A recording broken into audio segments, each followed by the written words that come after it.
Chapter 15. India wins independence. The Indian independence struggle had become more extensive during the period of the Second World War. The demand for the independence of India was gaining in strength. The British rulers realized that it was necessary to take serious cognizance of this situation. Accordingly, the British government began preparing various plans for granting independence to India. The Indian National Congress was founded on the principle of secularism. People of all castes and religions had taken part in the national struggle. In order to weaken the freedom struggle, the British adopted the policy of divide and rule. This resulted in the formation of the Muslim League. It was against this background that Hindu organizations like the Hindu Mahasabha and Rashtriya Swayamsevak Sangh were also founded. Dr. Muhammad Iqbal, a well-known Urdu poet, put forth the idea of an independent Muslim state. Later, Chaudhry Rahmat Ali coined the name Pakistan. Barrister Muhammad Ali Jinnah put forth the two-nation theory and demanded a separate Muslim state for the Muslims. Barrister Jinnah and the Muslim League started a propaganda that the Indian National Congress is a Hindu organization and Muslims would not at all benefit from it. Wavell Plan. The then Viceroy of India, Lord Wavell, drew up a plan in June 1945.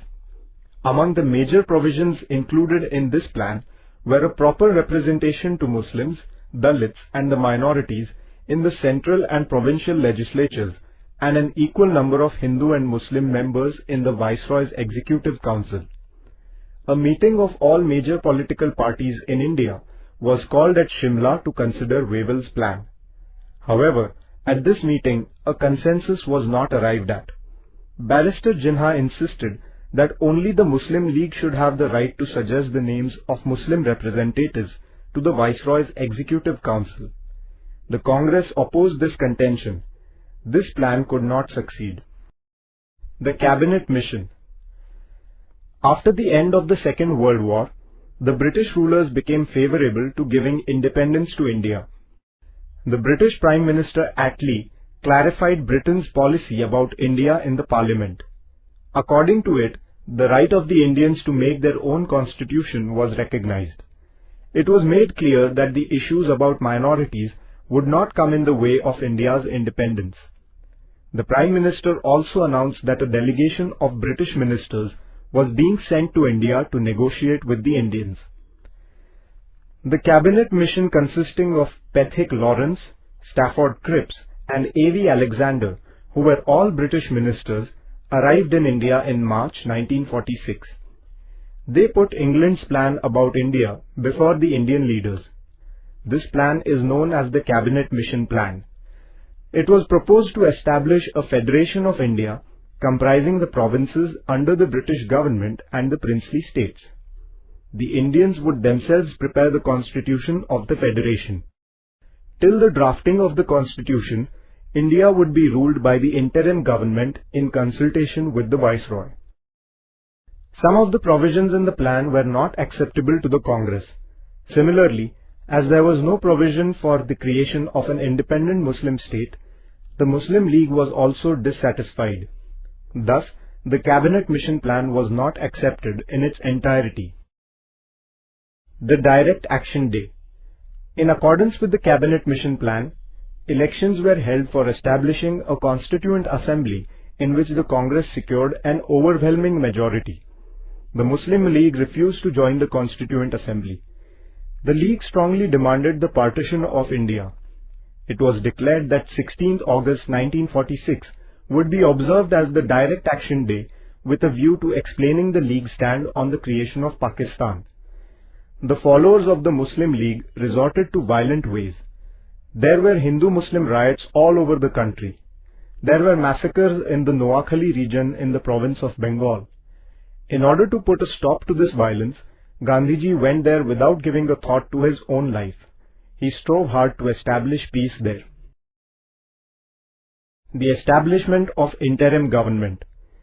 In such anarchic conditions, the Viceroy Lord Wavell formed an interim government of Indian representatives. The cabinet under the leadership of Jawaharlal Nehru took over the governance of the country.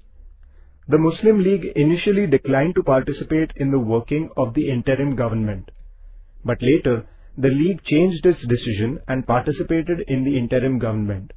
The League pursued the policy of obstruction. Therefore, the interim government could not work smoothly. Attlee, the British Prime Minister, announced in the Parliament of England that England would transfer all of its government responsibility not later than June 1948. He also announced the appointment of Mountbatten as India's new Viceroy, who was to arrange for the early transfer of the governance of India into the hands of Indians. Mountbatten Plan. As the partition of India became inevitable, Mountbatten decided to partition it. Accordingly, he held discussions with the prominent leaders of India. Thereafter, he prepared a plan to partition India and to create two independent nations of India and Pakistan. The Indian National Congress was opposed to partition. The unity of the country was the basis of the Congress stand, but the Muslim League remained adamant on the creation of Pakistan. Therefore, there was no other alternative left, and the Congress most unwillingly gave its consent to the decision of partition. The Act of Indian Independence.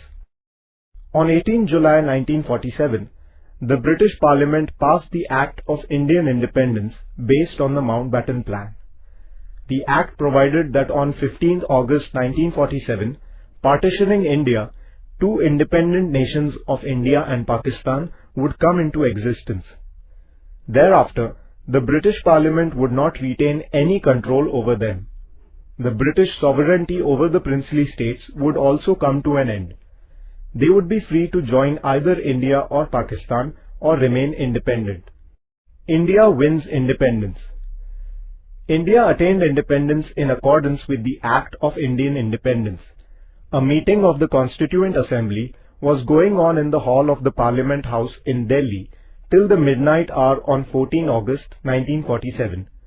At the stroke of the midnight hour, India's dependence came to an end. India became an independent country. The Union Jack of Britain was lowered, and in its place the Indian tricolour was unfurled. The chains of years of slavery fell away. Since the establishment of the British power in India, hundreds of thousands of Indians had made tremendous sacrifices for the independence of India. Many had sacrificed their lives. The freedom now won was the fruit of their great sacrifice. The first Prime Minister of independent India, Pandit Jawaharlal Nehru, aptly expressed the importance of this historic movement in his memorable speech. It is fitting that at this solemn moment, we take the pledge of dedication to the service of India and her people, and to the still larger cause of humanity. Hundreds of thousands of Indians celebrated the independence of India with enthusiasm. The joy of attainment of freedom was not untinted.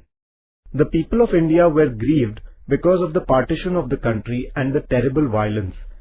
Gandhiji did not join the celebration of independence. Instead, he strove to maintain peace and communal harmony in Bengal.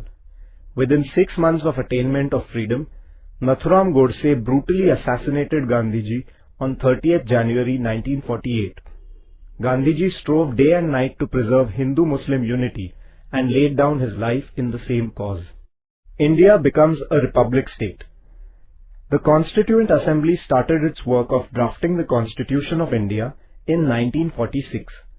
The Constituent Assembly included a number of honorable members such as Dr. Rajendra Prasad, Pandit Jawaharlal Nehru, Dr. Babasaheb Ambedkar, Sardar Vallabhbhai Patel, Maulana Abul Kalam Azad, Sarojini Naidu, J.B. Kripalani, Rajkumari Amrit Kaur, Durgabai Deshmukh and Hansaben Mehta. The Assembly appointed a drafting committee under the chairmanship of Dr. Babasaheb Ambedkar to prepare a draft of the Constitution. The Constitution of Independent India came into force on 26 January 1950. Dr. Babasaheb Ambedkar is the architect of the Constitution of India. Indians had kept their firm belief in the values of liberty, equality, fraternity and democracy close to their heart in their struggle against the British imperialism. Our Constitution is based on these very values.